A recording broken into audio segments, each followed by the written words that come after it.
तो बहरहाल तो डॉक्टर को मैंने कहा कि मैंने लेट कर दिया आने में, मैंने सो जा रहा था और फिर मैंने सो जा रहा था। अगर मेरा भाई ना आया होता तो कसम से मैंने फोन नहीं था करना एम्बुलेंस को, मैंने बच्चे किसके पास छोड़ने थे, मैंने बताना ही नहीं था किसी को। तो जो बिस्मिल्लाहिर्रहमानिर्रहीम, अस्सलाम वालेकुम, welcome back to my channel. आप सब कैसे हैं? आई होप आप लोग बिल्कुल ठीक होंगे। मेरी दुआ है आप लोग जहाँ कहीं भी रहें अल्लाह पाक की अमान में रहें, कोई दुख गम परेशानी कभी भी आप लोगों के पास ना आए, आमीन। आज का व्लॉग मेरी स्पेशल रिक्वेस्ट है, प्लीज़ पूरा देखिएगा। इससे पहले शायद मैंने पूरा व्लॉग देखने की रिक्वेस्ट कभी भी नहीं की। मुझे आपके साथ बहुत कुछ, आज बहुत सी स्पेशल बातें आपके साथ करनी है। स्टार्टिंग की जो वीडियो मैंने आपके साथ 1 मिनट की शेयर की, मुझे लगता है कि कोई मेरी ही कहानी मुझे ही सुना रहा है। मैं यहाँ किचन में बना रही थी जी बच्चों के लिए ब्रेकफ़ास्ट, और ब्रेकफ़ास्ट बनाने के लिए मैंने सोचा कि आज उनके लिए मीठे टोस्ट बना दिए जाएँ। मैंने 2 एग लिए, उसके अंदर मैंने थोड़ा-सा दूध ऐड किया था, ब्राउन शुगर ऐड की है और साथ मैंने इसमें वनीला एसेंस थोड़ा-सा डाल दिया ताकि इसका फ्लेवर बहुत अच्छा सा आए और बच्चे आराम से खा लें। फ्राइंग पैन को मैंने हल्का सा मीडियम फ्लेम पे ऑन कर दिया था, और ताकि जो है वो हमारे क्रंची से टोस्ट रेडी हो जाएं। इसको बिल्कुल भी तेज़ आंच पे नहीं बनाना ताकि टोस्ट जल्दी से जल ना जाए। एक तरफ मैंने बच्चों से पूछा कि आप लोग कॉफ़ी पियेंगे या चाय, तो बच्चों ने कहा नहीं हम चाय पियेंगे, तो मैंने सोचा कि साथ चाय भी बच्चों की रख दी जाए। थोड़ा-सा मैंने बटर लगा के जो आँच को मैंने बिल्कुल और भी स्लो कर लिया था, क्योंकि बटर जल्दी से जो है वो जल जाता है। इसीलिए मैंने पैन को उठाया ताकि बटर जो है वो जले ना। तो बस जल्दी-जल्दी से मैं ब्रेड लेके अच्छे से इसको डिप करके, तो डिप करने के बाद मैं जल्दी से इनको फ्राइंग पैन के ऊपर बनाती जाऊँगी 2-2 3-3 मिनट के लिए एक साइड पे, और हमारे मज़ेदार किस्म के टोस्ट हो जाएँगे रेडी। इसको तेज़ आंच पे बिल्कुल भी नहीं बनाना, जितनी ये मीडियम से लो फ्लेम होगा उतनी ही अच्छी हमारी ब्रेड जो है ये रेडी होगी। 2 दिन से बच्चे बिल्कुल भी नाश्ते में कुछ नहीं खा रहे थे, ना ही सीरियल खा रहे थे, ना ही एग ले रहे थे, तो मैंने सोचा इस बहाने बच्चे एग भी खा लेंगे और ब्रेड भी खा लेंगे। एक तो सुबह नाश्ता बनाने की भी जल्दी होती है, पता नहीं सुबह झटपट से टाइम इतना जल्दी-जल्दी भाग जाता है। बच्चों को उठाते-उठाते नमाज़ पढ़ते हैं बच्चे अल्हम्दुलिल्लाह मेरे साथ, तो उसके बाद इतनी जल्दी से टाइम गुज़रता है। फिर हुरैन भी माशाल्लाह से जाती है स्कूल, उसको रेडी करना।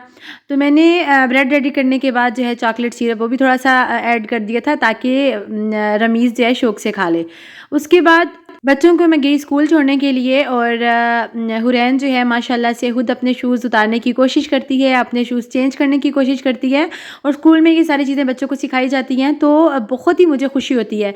सारे बच्चे बैठ के कोशिश कर रहे थे अपने-अपने शूज़ उतार के अपनी-अपनी जगह पे रखने के लिए, क्योंकि बच्चों की ये जो हैबिट्स होती हैं ना, यही बड़े होके बिल्डअप होती हैं। उसके बाद सारे बच्चों ने बाथरूम में जाके वॉशरूम यूज़ करना होता है, हैंड वॉश करने होते हैं साबुन के साथ, और फिर बच्चे जो हैं अपनी क्लासरूम में चले जाते हैं। बहुत अच्छा लगता है मुझे 2 से 3 इयर्स के बच्चे और माशाल्लाह से सब कुछ इतनी जल्दी-जल्दी से पिक कर जाते हैं, क्योंकि ये छोटी जो एज होती है ना 5 साल से पहले, ये लर्निंग की एज होती है और बच्चे बहुत जल्दी चीज़ों को पिक करना सीख जाते हैं। स्कूल से वापस आने के बाद जब मैं आ रही थी जी वापसी पे, तो मैंने सोचा कि रास्ते में बच्चों के लिए ले लिया जाए जी, यहाँ पे मार्केट है वहाँ से पास्ता ले लिया जाए।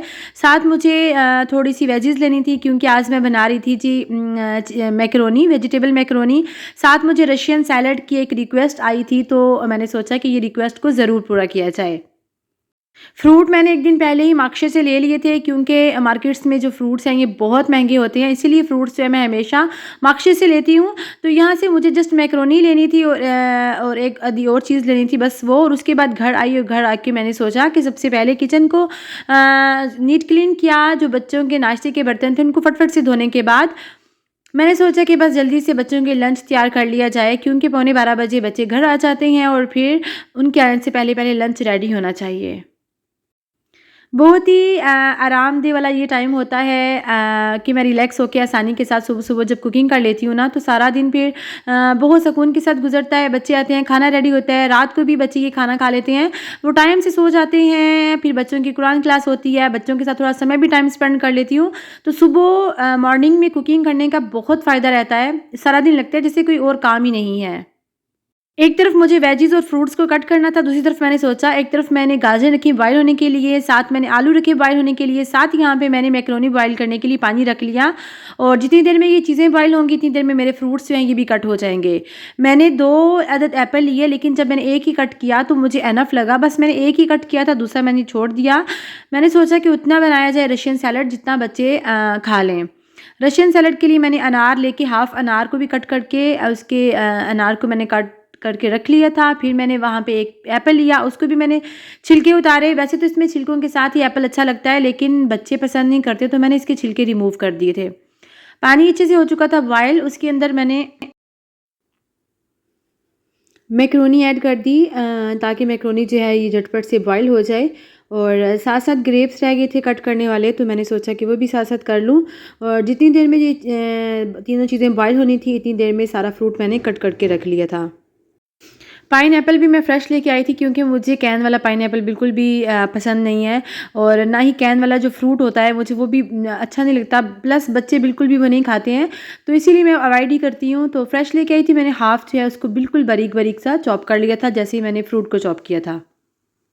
बंद गोभी को भी मैंने शेड कर लिया था पास्ते के लिए। तो यहाँ पे मैं असेंबलिंग कर लूँगी जी अपने मज़ेदार किस्म के रशियन सैलड की। जितना भी फ्रूट कट करके मैंने रखा हुआ था वो सारा इसमें मैंने ऐड कर लिया था। थोड़े से जो थे अनार वो मैंने बचा लिए थे ताकि बाद में ऊपर से गार्निश के लिए। इसी तरह थोड़ा सा पाइनएप्पल भी मैंने बचा लिया था बाद में गार्निश के लिए। इसके अंदर मैंने गाजर भी ऐड की थी, बॉयल पोटैटो भी ऐड किए थे और मटर मेरे पास फ्रेश नहीं थे तो मैंने कैन वाले ही यूज़ कर लिए थे क्योंकि इसमें मटर गाजर इन सब चीज़ों का जो एक अलग से टेस्ट है ना वो बहुत मज़े का लगता है। उसके बाद इसकी जो सॉस रेडी करनी थी उसके लिए मैंने 3 से 4 चम्मच जो है मायोनीज़ लिए थी। मायोनीज़ मेरे बच्चों को बहुत ज़्यादा पसंद नहीं है तो मैं उसकी क्वांटिटी थोड़ी सी कम रखती हूँ, क्रीम की क्वांटिटी थोड़ी सी ज़्यादा रखती हूँ। उसके बाद जो फ्रेश क्रीम थी वो मैंने ली थी इसमें तकरीबन हाफ़ कप और उसके बाद मेरे पास ब्लैक पेपर थी वो ऐड की थी हाफ़ टीस्पून। 2 चम्मच जो है इसमें मैंने चीनी ऐड की थी, वाइट शुगर पीसी हुई मैंने ऐड की थी। वेट करके इसको मैंने अच्छे से मिक्स कर लिया था और बस जो फ्रूट का हमारा मिक्सचर था उसके अंदर इसको मैंने मिक्स कर लिया था और हमारी मज़ेदार किस्म का जो रशियन सैलड था वो हो चुका था रेडी।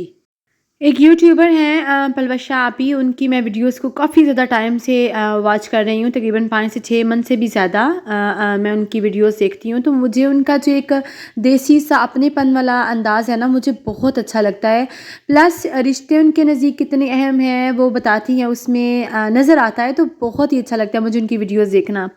इतनी सिंपलिसिटी इतनी सिंसियरिटी उनकी वीडियोज़ में होती है।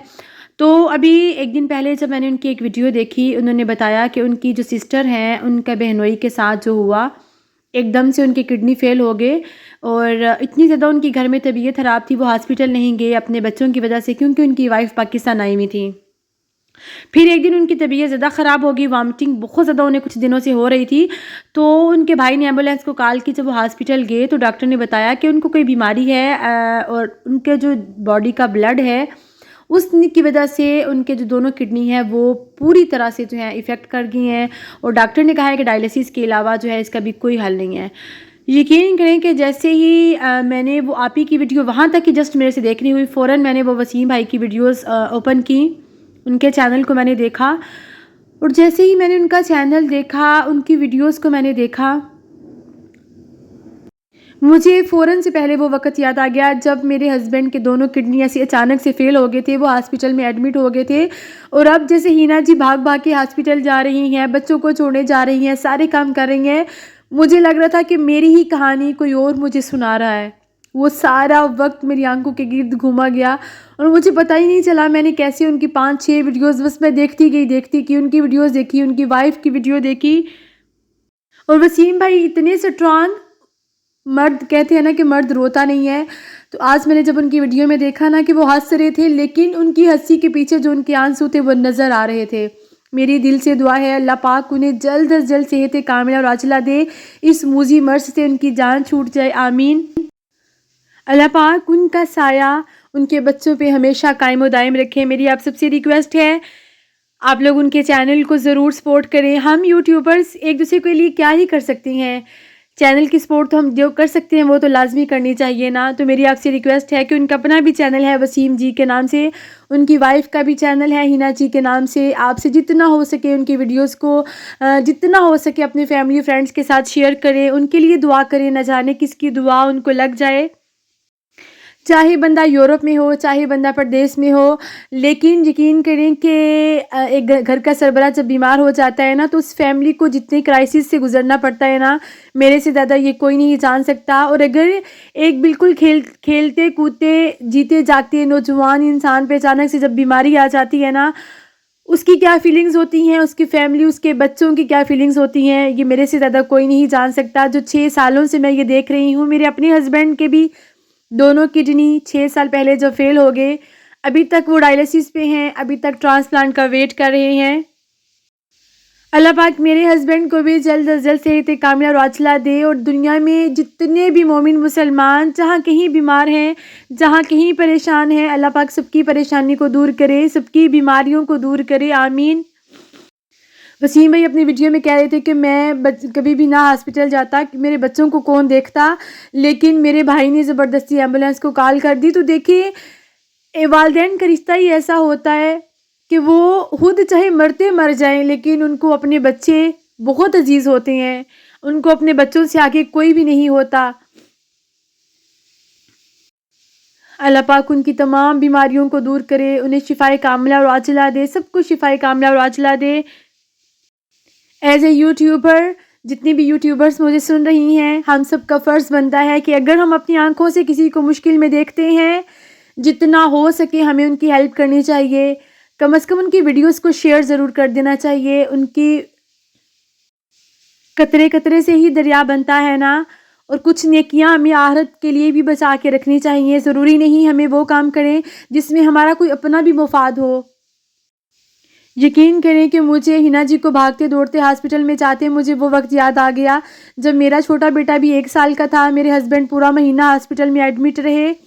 सुबह फजर की नमाज के बाद भागते दौड़ते मैं हॉस्पिटल जाती थी। वहाँ पे 2-3 घंटे अपने हस्बैंड के पास गुजारने के बाद घर आके बच्चों को तैयार करके स्कूल छोड़ना, फिर ऑफिस जाना, सारा दिन वहाँ पे काम करना, आधी रात को घर चले जाना। और कभी कभी बच्चों को अकेला छोड़ के फिर मैं हॉस्पिटल चली जाती थी कि ना घर में सुकून मिलता था ना ही हॉस्पिटल में।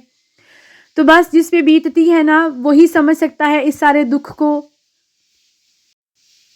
इंसान सोच भी नहीं सकता कि कैसे खुशियों भरी ज़िंदगी एकदम कैसा रुख पलट जाएगी, कभी भी इंसान सोच नहीं सकता। बस अल्लाह ताला हमारी हिम्मत बंधाए रखे, कभी भी अल्लाह ताला की ज़ात हमें किसी भी जगह पे कमज़ोर ना पड़ने दे।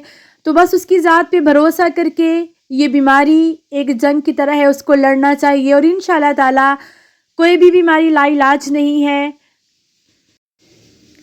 इंशाअल्लाह ताला मेरी बहुत सारी दुआएं हिना जी आपके साथ हैं, आपके हस्बैंड के साथ, आपकी फैमिली के साथ हैं। अल्लाह पाक जल्द से जल्द आपके हस्बैंड को सेहत कामिला और आजिला दे और वो जल्द से जल्द अपनी फैमिली के पास वापस आ जाएं। यहाँ पे मैं चाहूँगी आप सबसे इजाज़त। अपना और अपने प्यारों का रखिएगा बहुत सारा ख्याल और उनका भी ख्याल रखिएगा जिनका ख्याल रखने वाला कोई नहीं होता। ज़िंदगी रही, बहुत जल्द आपसे मुलाकात होगी। अल्लाह हाफिज़, टेक केयर, फ़ी अमानिल्लाह।